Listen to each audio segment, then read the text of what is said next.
What is going on, guys? Welcome back to Talking Jets with Tigo. My name is Tigo, and today's video, we're talking about the New York Jets traveling to Mile High to play against the Denver Broncos. But before we hop into all of that, guys, if you haven't already, hit the subscribe button, join the movement. We're one of the fastest growing New York Jets content channels on YouTube. So join the movement, become a part of it. Hit the like button if you haven't already. But most importantly, leave a comment, guys. I respond to every comment left on every single one of my videos. Comment section is going insane. I can't control it, and I wouldn't want to. It's why I started this channel. And last little bit, guys, I am getting more active on Twitter, so if you want to follow me on Twitter, get my thoughts and opinions and jokes and different things like that live and quicker than I can get the YouTube videos out, link in the description to my Twitter. Go drop a follow, and that's really it. Let's talk about the Denver Broncos and what this New York Jets team can do to beat the Denver Broncos this coming week. I think we can all agree that Denver before this season was a much scarier team.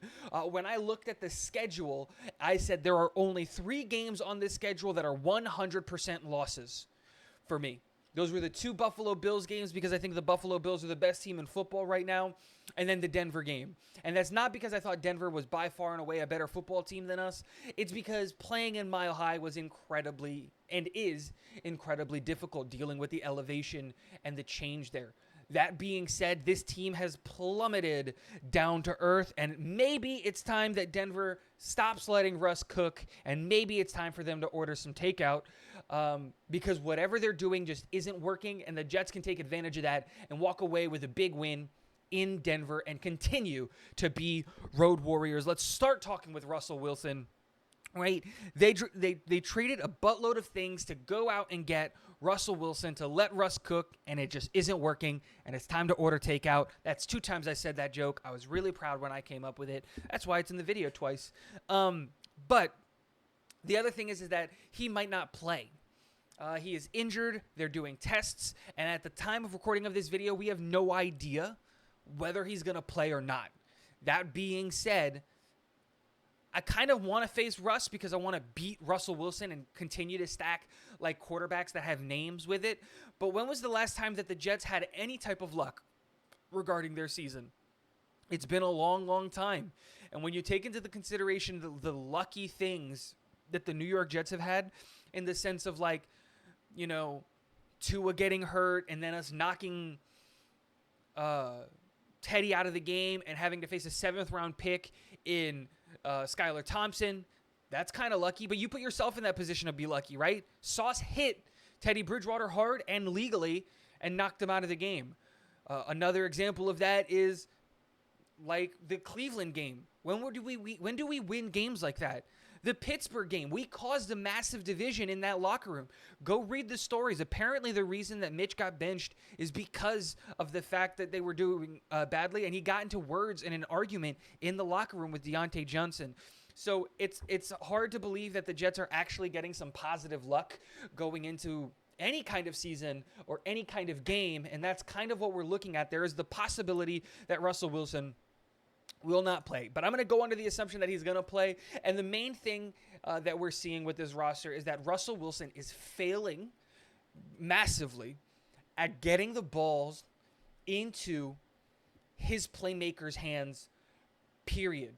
Cortland Sutton is an absolutely great wide receiver, hasn't had a good year at all because Russell Wilson can't get him the ball. Jerry Jeudy is a legitimate wide receiver. He was my favorite wide receiver coming out of that draft. And unfortunately, he just had a slew of bad quarterbacks. Russell Wilson can't get the ball to Jerry Jeudy. Trust me, I know. I have him on my fantasy team. It absolutely sucks. KJ Hamler, 2nd round pick wide receiver. Again, he's not bad, but Russell Wilson is failing to get the ball into his hands. The only time that we're seeing Russell Wilson get the ball out and effectively is during breakdowns in coverage from the defense.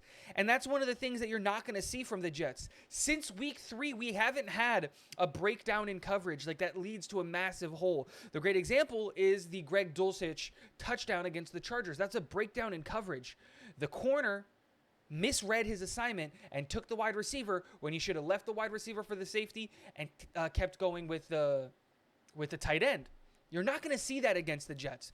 The New York Jets, Robert Saleh and Jeff Ulbrich, have this team playing and communicating at an exceptionally high level. And we're seeing that now, and specifically you're seeing it in the turnaround of play from the linebackers and the safeties from the New York Jets.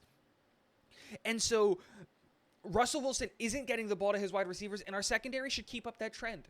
I think, truthfully and honestly, that this might be the best secondary that the Denver Broncos is going to face this year, right? J.C. Jackson doesn't look good. The Indianapolis Colts, the Raiders, the 49ers, the Texans, the Seahawks, like, they're not facing world beaters in Denver, and they're not being able to win games or legitimately, like, string together anything going. They are 2-4. And I think it's time that we send them to 2-5 because, like I said, this legitimately might be the best secondary that they have to face, which is surprising because they have an excellent secondary that they practice against every single day. It's hard to imagine this team not doing well, but they're not. Speaking of the secondary, honestly speaking, I think Sauce Gardner should walk away with a pair of interceptions this game. I'm normally not a stat guy or I like to predict stats or talk about stats or anything like that just because I think it's too inconsistent to try to do something like that. But the way that Russell Wilson is playing, and if it comes down to Brett coming in and having to play at quarterback, honestly, I look at it and I go, Sauce Gardner should have a pair of interceptions. We should have another one of the Pittsburgh Steelers games where we're walking away with 3 or 4 interceptions. And the main reason for that is because this offensive line in Denver isn't great. They've got pieces. They've got good players on the offensive line. I'm not saying that they're bad, but they're just not playing well. And honestly, even if they were playing well, it doesn't matter. You're not stopping Quinnen Williams. That's just period. You're not going to stop him. And so, like, Russell Wilson hasn't been able to stay in the pocket clean, and he hasn't been able to successfully get the ball out to his wide receivers, even if he is clean.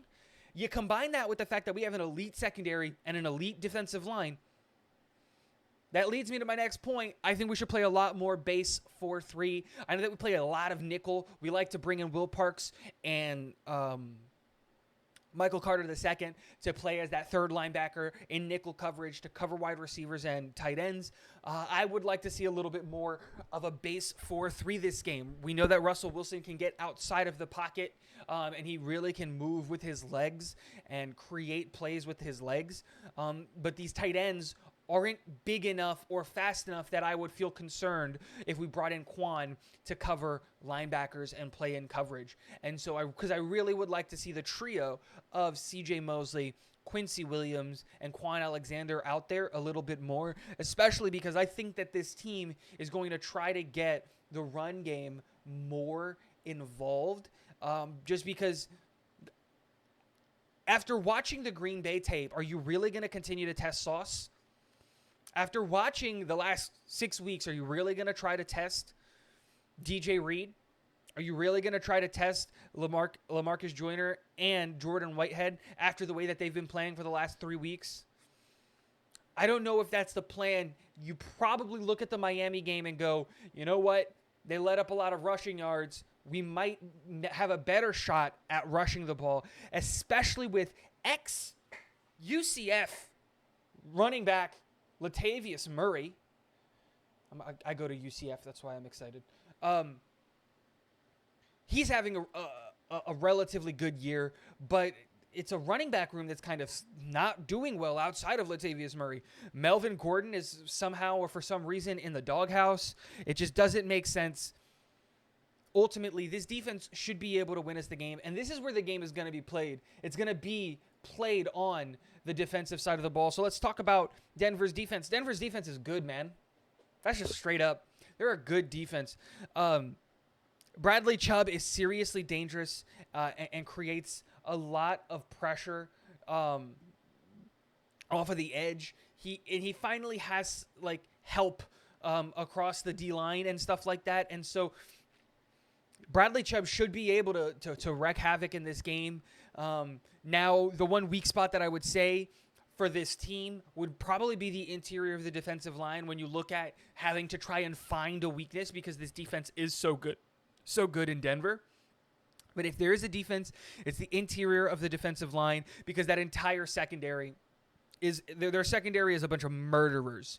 You know, Patrick Surtain showed us on Monday night why he was taken so high, and man, he just showed us that he looks like an elite cornerback, and the numbers back that up. He's just playing exceptionally well this year, and that's awesome.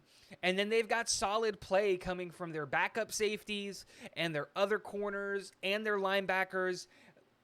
Again, it's going to be hard to really beat this team through the air. The good thing is that's not how we're beating teams right now. So let's not fix something that isn't broke.